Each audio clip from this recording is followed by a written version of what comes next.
Hello everyone, welcome to this channel LIS Mind Map. Today's topic is resource sharing. Hindi में इसे संसाधनों की सहभागिता। अब सहभागिता के बारे में आज हम सभी लोग जानेंगे। रिसोर्स शेयरिंग बड़ा ही महत्वपूर्ण टॉपिक रहा है। किस प्रकार से रहा है यह आज जानेंगे। सभी बिंदुओं पर हम सभी लोग डिस्कस करेंगे, इससे जो संबंधित होंगे। रिसोर्स शेयरिंग, रिसोर्स का मतलब सबसे पहले हमें ये समझना है, सोर्स जहां से इंफॉर्मेशन हमें प्राप्त होता हो। सोर्स का मतलब जहां से इंफॉर्मेशन हमें प्राप्त होता हो। और री का मतलब हमारा क्या हो गया, अगेन एंड अगेन, यानी कि हम क्या करते हैं, बार बार, अगेन एंड अगेन, है ना। तो अब अगेन एंड अगेन हम जब क्या करते हैं कि इंफॉर्मेशंस को प्राप्त करते हैं, राइट। अब सोचिए कि जब हम बार बार सूचनाओं को प्राप्त करेंगे तो ये कौन सा स्थल होगा, कहाँ से होगा, इसे तो हम देख सकते हैं। अगर ई फॉर्म में देखेंगे तो बहुत सारे ऐसे हमारे क्या है ना, ई चैनल से हम कर सकते हैं, ई डॉक्यूमेंट्स कर सकते हैं, ई प्लेटफॉर्म से कर सकते हैं। सिंपली यह कर सकते हैं कि ई प्लेटफॉर्म से हम कर सकते हैं। जब हम कन्वेंशनल फॉर्म की बात करते हैं तो सोर्सेज हमारी क्या होती है कि लाइब्रेरी में होती है। और लाइब्रेरी में क्या होता है कि हम जब यूजर्स आते हैं तो किसी एक सूचना को वो लेना चाह रहा है तो आसानी से उसे प्राप्त होता है, लेकिन जब दूसरा कोई हमारा यूजर आता है तो पुनः उसे भी मिल जाता है। तो सोर्स वहां हमारा क्या होता है, जैसे कि पुस्तक हो सकता है, रेफरेंस टूल्स हो सकते हैं, एनसाइक्लोपीडिया जिसके अंतर्गत आ जाएंगे, डिक्शनरी आ जाएंगे, फिर आपका जो है एटलस आ जाएगा, मैप आ जाएगा। यह सारे के सारे हमारे क्या हैं, सोर्सेज है, जहां से इंफॉर्मेशन क्या करते हैं, हम प्राप्त करते हैं या यूजर्स बार बार, है ना, प्राप्त करेंगे। ऐसे तो बेस्ट रिसोर्स हमारा क्या हो जाएगा, कैटलॉग भी हमारा क्या है कि वो 1000 बार भी कोई व्यक्ति जाता है तो उतना ही इंफॉर्मेशन यानी कि बिब्लियोग्राफिक रिकॉर्ड्स को वो देता है। तो ये रिसोर्सेज हो गए, ठीक है। और शेयरिंग का मतलब क्या हो गया कि जब एक या दो व्यक्ति कहें, एक या दो इंस्टीट्यूशन कहें, एक या दो से अधिक जब लाइब्रेरी कहें कि आपस में मिलकर उन संसाधनों का क्या करता है कि एक रिलेशन बनाता है और शेयर करने लगता है, आदान प्रदान करता है, तो ये सहभागिता हो जाती है। इसे ही रिसोर्स शेयरिंग कहते हैं। अब रिसोर्स शेयरिंग के बारे में देखते हैं यहाँ कि ये डिफाइन कैसे लाइब्रेरी साइंस में ये किया है। तो resource sharing in library science refers to the cooperative practice where two or more libraries agrees to share their resources such as book, journal, database। अब रिसोर्सेज में हमारा, अभी मैंने बताया कि आपका कैटलॉग कार्ड भी हो सकता है, बुक है, ये भी हमारा है, जर्नल है, डेटाबेस है, जहां से इंफॉर्मेशन यूजर्स क्या करते हैं कि बार बार लेते हैं, तो वो हमारा रिसोर्सेज होता है। तो लाइब्रेरी साइंस में यही ये समझाने का प्रयास किया जा रहा है कि कोऑपरेटिव प्रैक्टिस होता है, यानी इसमें क्या करता है कि ये संसाधनों का साझा करेगा लेकिन सहयोगात्मक प्रक्रिया ये करेगा, जिसमें दो या दो से अधिक पुस्तकालय आपस में क्या करती है, जैसे पुस्तक, पत्रिकाएं, जर्नल्स, डेटाबेस, इन सभी को साझा करके यूजर्स को जो है अपने पुस्तकालय सीमाओं से परे भी सूचना प्राप्त करा सके।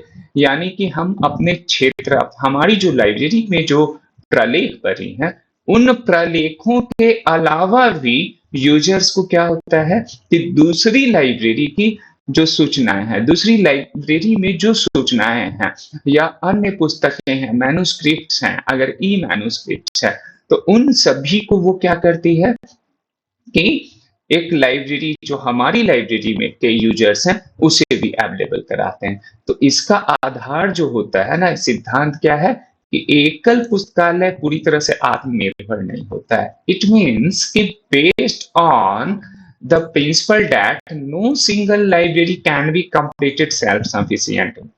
yes, एक्चुअली कोई भी लाइब्रेरी जो होता है वो कभी भी कंप्लीटली जो है इंफॉर्मेशन को अवेलेबल नहीं करा सकता है। तो शेयरिंग एक ऐसा माध्यम हो जाता है कि जिसके थ्रू आसानी से हम एक्सेस कर सकते हैं। ये सबसे बड़ी बात है।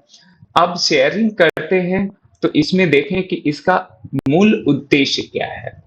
यहाँ पर तो हम लोगों ने देखा कि 2 या 2 से अधिक पुस्तकालय आपस में क्या करते हैं, या फिर इंफॉर्मेशन सेंटर, ऐसा नहीं है कि सिर्फ लाइब्रेरी, इंफॉर्मेशन सेंटर्स हैं, तो वो इंफॉर्मेशन सेंटर्स क्या करते हैं, शेयर करते हैं अपनी जितनी भी इंफॉर्मेशन रिकॉर्ड्स हैं, वो क्या करेंगे, कुछ चीजों में इसमें एग्रीमेंट है ना, अपना एक एमओयू होता है, तो कुछ चीजों को कि क्या हम कॉन्फिडेंशियल इश्यूज पे हम नहीं कर सकते हैं, कुछ ऐसे मैटर्स होते हैं जिस पर हम नहीं कर सकते हैं, तो ये सारा क्या होता है कि एमओयू के बाद ऐसा होता है, वो सारी अलग स्थितियां बनती है।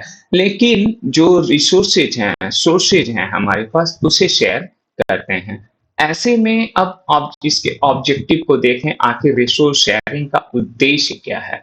सबसे पहला उद्देश्य है to maximize the utilization of available resource. हमारी लाइब्रेरी में जो जितने भी डॉक्यूमेंट्स हैं, तो प्रत्येक यूजर आकर कोई ऐसा आवश्यकता नहीं है, है ना, आवश्यक नहीं है कि सभी के सभी जो है ना उन पुस्तकों को क्या करेगा कि पढ़ता हो। कभी ऐसे भी यूजर्स हो सकते हैं जहां पर क्या होगा कि वो चाहते हैं हमारी लाइब्रेरी के बियॉन्ड भी कुछ इंफॉर्मेशंस मिले, यानी उनकी नीड्स और रिक्वायरमेंट्स क्या होगा, वो डिफरेंट होगा। इस कंडीशन में क्या होता है कि अगर शेयरिंग है तो ये उद्देश्य हमारा क्या होता है, पूरा हो जाता है। तो यूटिलाइजेशन यानी कि अवेलेबल रिसोर्सेज का मैक्सिमम यूटिलाइजेशन भी किया जा सकता है ना। बुक्स आर फॉर यूज, जैसा कि रंगनाथन का जो एक प्रिंसिपल है, तो ये इजिली इस मेथड से भी क्या होता है कि आपका, है ना, देखेंगे कि मैक्सिमम यूजर जो है किसी न किसी पुस्तक को, अब मान लीजिए कि कोई दूसरी लाइब्रेरी है, हमारी लाइब्रेरी छोड़ दें, और दूसरी लाइब्रेरी के यूजर्स हैं, वो उस तरह के डॉक्यूमेंट्स को खोज रहे हैं, और हमारी लाइब्रेरी में यानी ए लाइब्रेरी में अवेलेबल है, तो ए लाइब्रेरी से वो लेंगे। अगर ए लाइब्रेरी के अगर यूजर्स हैं तो वो बी लाइब्रेरी के मतलब कि इंफॉर्मेशंस को वो एक्सेस कर सकते हैं, ए लाइब्रेरी वाले सी लाइब्रेरी के इंफॉर्मेशंस वो एक्सेस कर सकते हैं, क्योंकि यहाँ पर कोऑपरेटिव सर्विस है। जब कोऑपरेटिव सर्विस होता है तो इसका फायदा मिलता है, यानी कि मैक्सिमम जो है यूटिलाइजेशन हमारे डॉक्यूमेंट्स का या रिसोर्स का हो जाता है। सेकंड वन इज दैट कि to avoid unnecessary duplication of resource. देखिए यहाँ पर डुप्लीकेशन से जो रिसोर्सेज हमारा है, अननेसेसरी जो है उसका डुप्लीकेशन नहीं होगा, क्योंकि जब हम कोऑपरेटिव सर्विसेज ले रहे हैं, जब वहां पर बहुत सारी पुस्तकें या ई डॉक्यूमेंट्स हमारे अवेलेबल है या रेफरेंस टूल्स अवेलेबल हैं, तो उसे क्या किया जाएगा कि एक्सेस कर लेंगे, एनीबॉडी कर सकता है। और सबसे बड़ी बात है कि 24/7 वाली मेथोडोलॉजीज में ये हमारा क्या होता है कि इसका फायदा हो जाता है। थर्ड वन इज दैट कि to provide wider and faster access to information, जो कि वाइडर होगा और फास्टर होगा जब आप क्या करते हैं कि इस एक्सरसाइज को अपनाते हैं। क्या होता है, कहीं भी बैठा, जैसे अभी हम सारे लोग क्या कर रहे हैं कि इस चैनल्स पे इंफॉर्मेशन को आप लेना चाह रहे हैं, तो अब एक नेटवर्क हो तो वो डायरेक्टली क्या करता है कि एनी टाइम आप क्या कर, 24/7 वाली बात है, आप 12 बजे रात्रि में देख सकते हैं, सुबह उठकर देख सकते हैं, जब एज यू विश। आपका इसमें no time bonding, no place bonding, आप कहीं भी होंगे तब भी, कभी भी होंगे और किसी भी समय होंगे, तो ये क्या करते हैं कि ले लेते हैं। तो यही तो आपका क्या नेटवर्किंग। तो लाइब्रेरी जब इस प्लेटफॉर्म पे, है ना, इस प्रकार से कोऑपरेटिव नेचर के थ्रू सर्विसेज प्रोवाइड करती है, तो ये हमारा क्या होता है, रिसोर्स शेयरिंग, और इसका क्या होता है कि वाइडर एंड फास्टर हमारा एक्सेस हो जाता है यूजर्स के लिए। अब नेक्स्ट जो ये इसका ऑब्जेक्टिव है, to reduce the financial burden. अब जो हमारे पास मान लीजिए कि ऐसा हो सकता है, फंडिंग की तो आप सभी लोग लाइब्रेरी की स्थिति देख रहे हैं कि क्या है कि उतने फंड्स नहीं दिए जाते हैं, कुछ एक्सेप्शनल्स को छोड़कर, इंस्टीट्यूशन या ऑर्गेनाइजेशन हो, लाइब्रेरी हो या इंफॉर्मेशन सेंटर हो। लेकिन मैक्सिमम की स्थिति क्या होती है कि मतलब वो सफिशिएंट जो है फंड्स नहीं अवेलेबल हो पाती है, जिसके कारण क्या होता है कि फाइनेंशियल बर्डन होता है और हम अपने रिसोर्सेज को रीच नहीं कर पाते हैं। जब अब रीच नहीं कर पाते हैं, तो यूजर्स की जो डिमांड होती है, यानी मैकआल्किन्स की जो थ्योरी है, वो यहाँ पर हमारा क्या होता है, फेल होने लगता है। ऐसे कंडीशन में फिर क्या करना होता है कि अगर आप रिसोर्स शेयरिंग कर लेते हैं, ये इस पद्धति को अपना लेते हैं, तो स्वाभाविक क्या हमारा होता है कि जो बुक पुस्तकें, डॉक्यूमेंट, इंफॉर्मेशंस हमारे पास अवेलेबल नहीं है, तो वो दूसरे से एक्सेस कर लेते हैं, यानी कि फिनेंशियल बर्डन भी हमारे पास ना भी उतना फंडिंग है, लेकिन हम एक रिसोर्स शेयरिंग के माध्यम से उसे हम क्या करते हैं, सेवा दे लेते हैं। तो जब सेवा देते हैं, इट मीन्स कि क्या हो गया कि फिनेंशियल बर्डन भी हमारा कम हो गया। हमें सारी पुस्तकें प्रलेख नहीं, मान लीजिए कि ए लाइब्रेरी में क्या है, कुछ नेचर की पुस्तकें हैं, बी लाइब्रेरी में कुछ डिफरेंट नेचर की पुस्तकें हैं, उसी से रिलेटेड इंफॉर्मेशन, सी लाइब्रेरी में कुछ है। तो अब क्या हो गया, सभी लोग मिलाकर अगर ये है यूनियन कैटलॉग तैयार कर लेते हैं और उसके थ्रू वो एक्सेस करके देख सकता है और फिर सर्विस प्रोवाइड कर देता है। तो ये फिनेंशियल बर्डन हमारा क्या हो गया, कम हो गया। नेक्स्ट जो आपका ऑब्जेक्टिव है, to strengthen cooperation and networking among libraries. बिल्कुल, ये क्या करता है, बल देता है कोऑपरेशन में और नेटवर्किंग में।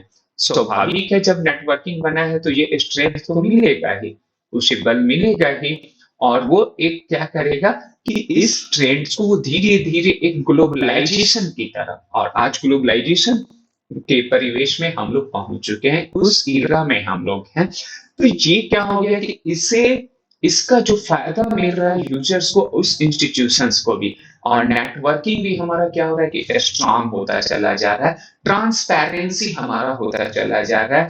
किसी भी इंफॉर्मेशन को आप गलत इंफॉर्मेशन देते हैं या रखते हैं, तो वो तुरंत क्या होता है, विद इन अ सेकंड वो जो है ना, तुरंत वो बता देती है जो भी हमारी अलग इंस्टीट्यूशन ऑर्गेनाइजेशन है कि इसमें हमारी क्या है ना, अपडेट है या अपग्रेड है। तो ये क्या हो गया, एक नेटवर्किंग का फायदा, और नेटवर्किंग अमंग लाइब्रेरीज, तो ये स्ट्रेंथन भी करता है।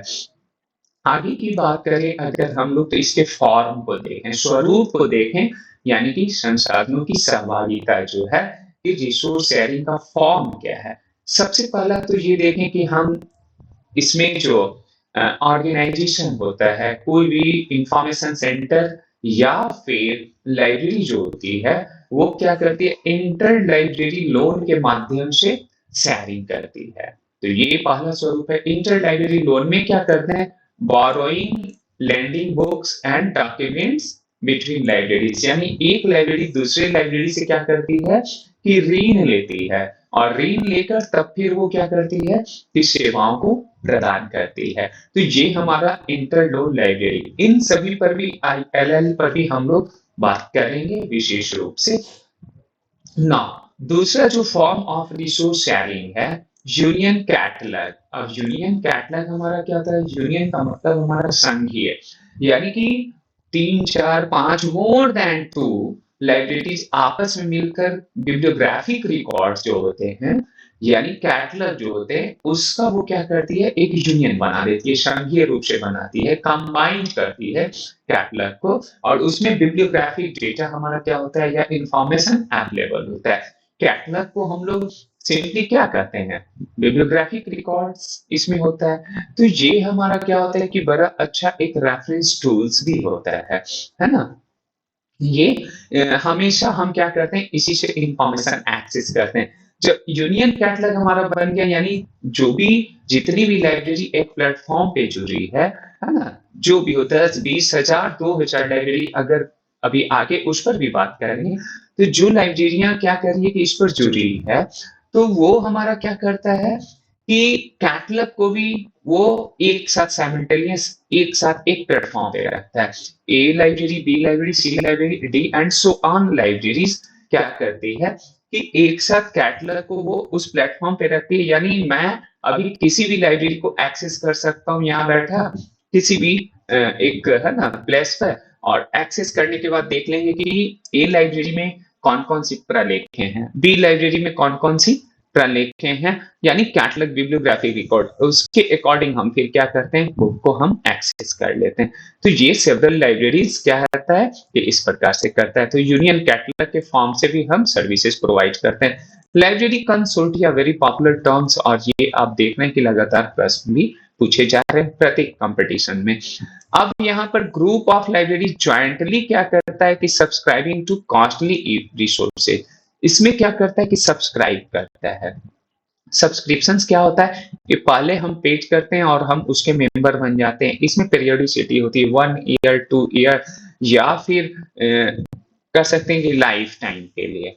और इस प्रकार से 2 3 4 10 लाइब्रेरी जो है आपस में मिलकर पुस्तकालय जो है एक कंसोर्टिया का निर्माण कर लेती है, यानी ग्रुप ऑफ क्या होती है कि लाइब्रेरीज मिलकर, है ना, ये पूरी तरह से एक ऐसा प्लेटफॉर्म तैयार करती है जहां पर कि ई रिसोर्सेज को वो एक्सेस कर सकती है और सब्सक्रिप्शंस दे सकती है। जैसे इसमें गुड एग्जांपल है शोध सिंधु। शोध सिंधु हमारे कंट्री का, है ना, जो देखते होंगे कि यूजीसी के द्वारा ये डेवलप किया गया है ना, और ये शोध सिंधु जो हमारे यहाँ है वो कंसोर्टिया बेस्ड ये सर्विसेज प्रोवाइड करती है। इन सभी पर हम लोग, शोध सिंधु हो गया, गंगोत्री हो गया, इन सभी पर भी विशेष रूप से डिस्कस करूंगा आगे नए जो हमारे वीडियो होंगे।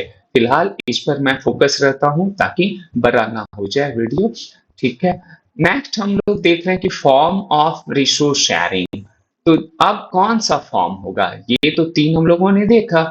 चौथा हमारा है डीडीएस के माध्यम से, डॉक्यूमेंट डिलीवरी सर्विस के माध्यम से भी हम क्या करते हैं, जो आर्टिकल्स, चैप्टर्स, डिजिटल डॉक्यूमेंट्स, इन सभी को हम प्रोवाइड करते हैं। डॉक्यूमेंट डिलीवरी सर्विसेज बहुत सारे इंस्टीट्यूशन हमारे पास देती है, जैसे नेस्टॉक, डेसीटॉक, इंस्टॉक का नाम अवनीश केयर हो गया, like that. Now networking and cooperation, यानी use of network such as telnet, INFLIBNET and OCLC, ये सारे हमारे क्या नेटवर्किंग जो है, जैसे टेलनेट ये दिल्ली में सिचुएटेड है और ये क्या करती है कि सॉरी प्रोवाइड करती है, क्या प्रोवाइड करती है क्या प्रोवाइड करती है ये, किस तरह की, यह भी जो है इंटरनेशनल लोन और कंसोर्टियम की तरह सर्विसेज प्रोवाइड करती है। ये बहुत बड़ी प्लेटफॉर्म भी है। पहले ये डेवलपिंग लाइब्रेरी नेटवर्क के नाम से जाना जाता है, पहले ये दिल्ली लाइब्रेरी नेटवर्क के नाम से जानते थे, अब इसे हम डेवलपिंग लाइब्रेरी नेटवर्क, इन सभी पर भी डिस्कस करूंगा। इन्फ्लेबनेट यूजीसी के द्वारा यह भी डेवलप किया गया है, इंफॉर्मेशन एंड लाइब्रेरी नेटवर्क। और ओसीएलसी जो कि ओहियो में हमारा यूएसए में है, ये सबसे बड़ा, है ना, ये प्लेटफॉर्म है अभी, है ना, ओहियो कंप्यूटर लाइब्रेरी सेंटर जिसे हम बोलते हैं, ठीक है। खैर इन सभी पर भी डिस्कस करूंगा। फिलहाल हम लोग फॉर्म की बात कर रहे हैं, तो ये रिसोर्स शेयरिंग में बड़ा इंपॉर्टेंट फॉर्म है। नाउ शेयर्ड स्टोरेज एंड डिपोजिटरीज, तो ये क्या करते हैं इसमें हम लोग कि कॉमन स्टोरेज और रेयर जो हमारे रिसोर्सेज होते हैं उसे हम कर लेते हैं। फिर ज्वाइंट एक्विजिशन भी हमारा होता है फॉर्म में। तो ज्वाइंट में क्या होता है, cooperative purchase and books, journals and databases को। तो इस प्रकार से हम लोगों ने क्या किया, फॉर्म को देखा। यानी कुल मिलाकर अगर देखा जाए, सम अप करें, तो ये क्या होता है कि रिसोर्स शेयरिंग जो हमारा है, डॉक्यूमेंट्स को किसी भी, है ना, स्वरूप में, और हम क्या करते हैं कि शेयर कर देते हैं, एक्सेस करते हैं, यूजर्स के लिए हम अवेलेबल कराते हैं, जिससे कि वो कहीं भी बैठा किसी भी समय किसी भी पल वो क्या करे कि एक्सेस आसानी से कर सके ना। अब हम लोग कुछ प्रश्नों की ओर चलते हैं और देखते हैं कि इसमें किस प्रकार से प्रश्न पूछे गए हैं या पूछे जाएंगे, जो आपको ये मदद करता है, मेरा यह प्रयास है। Now resource sharing in library science is based on the principle, ये किस प्रिंसिपल्स पर जो है पुस्तकालय विज्ञान का संसाधन आधार है, ये कौन सी सिद्धांत है। क्या every library is self sufficient, क्या सभी लाइब्रेरी सेल्फ सफिशिएंट होगी, कभी नहीं हो सकता है, तो ये तो पहले ही गलत हो गया।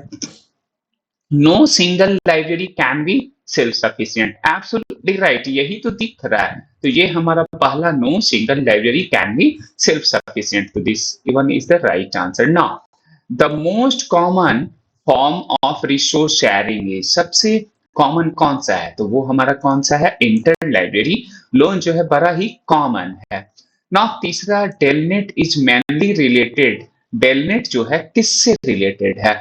जैसा कि मैंने बताया, डेवलपमेंट ऑफ डेवलपिंग लाइब्रेरी, ये हमारा नेटवर्क है, तो वो क्या करती है? रिसोर्स शेयरिंग एंड नेटवर्किंग को डेवलप करती है। तो ये हमारा इसका आंसर बी हो जाएगा, यानी कि ये दोनों हमारा नहीं होगा।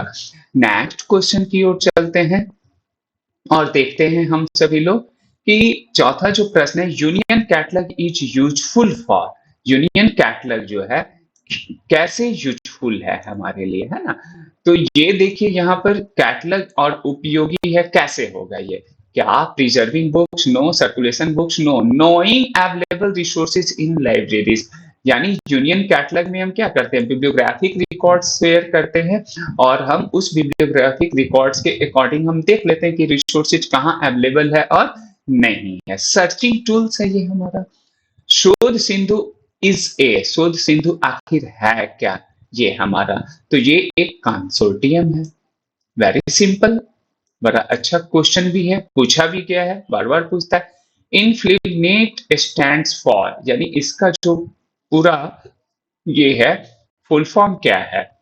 तो अब देखें यहाँ पर कहता है इंफॉर्मेशन लाइब्रेरी नेटवर्क, इसका फुल फॉर्म क्या है? इंफॉर्मेशन लाइब्रेरी नेटवर्क है। नेक्स्ट है WorldCat is maintained by, किसके द्वारा मेंटेन किया जाता है? अभी अभी हम लोगों ने डिस्कस किया, ओसीएलसी, ओयो कंप्यूटर लाइब्रेरी सेंटर के द्वारा। डीडीएस स्टैंड्स फॉर, यानी इसका फुल फॉर्म बोल रहा है कि क्या होगा? डॉक्यूमेंट डिलीवरी सर्विस, यही आपका राइट आंसर भी है ना? डेटा डिस्ट्रीब्यूशन नहीं है, ये नहीं है, ये नहीं है, बल्कि डीडीएस का फुल फॉर्म क्या है? मैंने बताया अभी कि ये जैसे नेस्टॉक, एसिटॉक और बहुत सारे ऐसे इंस्टीट्यूशंस हैं जो डीडीएस सर्विस को प्रोवाइड करती है। Main objective of resource sharing, resource sharing का मेन ऑब्जेक्टिव क्या है? इसका उद्देश्य क्या है? डुप्लीकेसी, क्या डुप्लीकेसी का है? नो। ये क्या है? इंक्रीज कॉस्ट करेगा, एकदम बिल्कुल अल्टर सा लग रहा है ये। और ये रिड्यूस कोऑपरेशन, ये कॉपरेशन को रिड्यूस नहीं करता है, ये तो और क्या करता है? बढ़ाता है। तो ये wider access to information, this is the right answer. Now which is not a form of resource sharing, resource sharing का कौन सा फॉर्म नहीं है? इंटर लाइब्रेरी लोन तो है ही, ये लाइब्रेरी कंसोर्टियम है ही, यूनियन कैटलॉग है ही, तो स्टॉक वेरिफिकेशन का हम लोगों ने चर्चा भी नहीं किया और इसका यहाँ कोई इंपॉर्टेंस ही नहीं है, किसी तरह की कोई बात ही नहीं आती है। शोध गंगा प्रोवाइड्स, ये क्या उपलब्ध कराता है? शोध गंगा क्या? तो ये जो है, जैसा कि मैंने बताया था कि थेसिस एंड डिसर्टेशन रिपोजिटरी है। इस प्लेटफॉर्म पर जाएंगे तो थेसिस और डिसर्टेशन क्या होगा कि अवेलेबल होगा और हम देख सकते हैं कि अभी शोध किन किन विषयों पर हो चुका है या उसका अपडेट्स क्या है। तो शोधकर्ता का ये प्लेटफॉर्म है। Now consortia are formed mainly to, consortia बनाए जाते हैं किस चीज के लिए?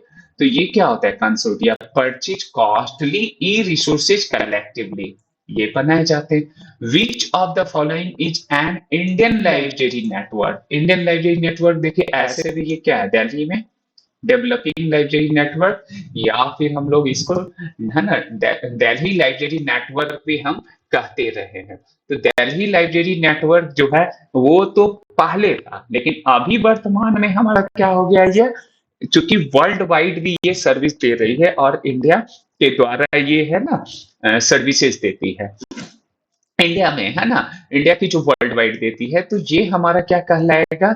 यही कहलाता है जो आपका है ना ये आंसर हो जाएगा कि इंडियन लाइब्रेरी नेटवर्क हमारा कौन हो गया?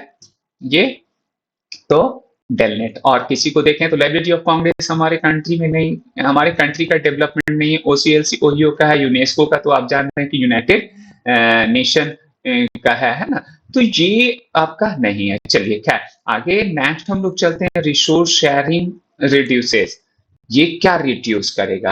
तो ये जो है पहला ही आपका जो ऑप्शन है कॉस्ट एंड डुप्लीकेशन, डुप्लीकेसी को ये क्या करता है? रिड्यूस करता है।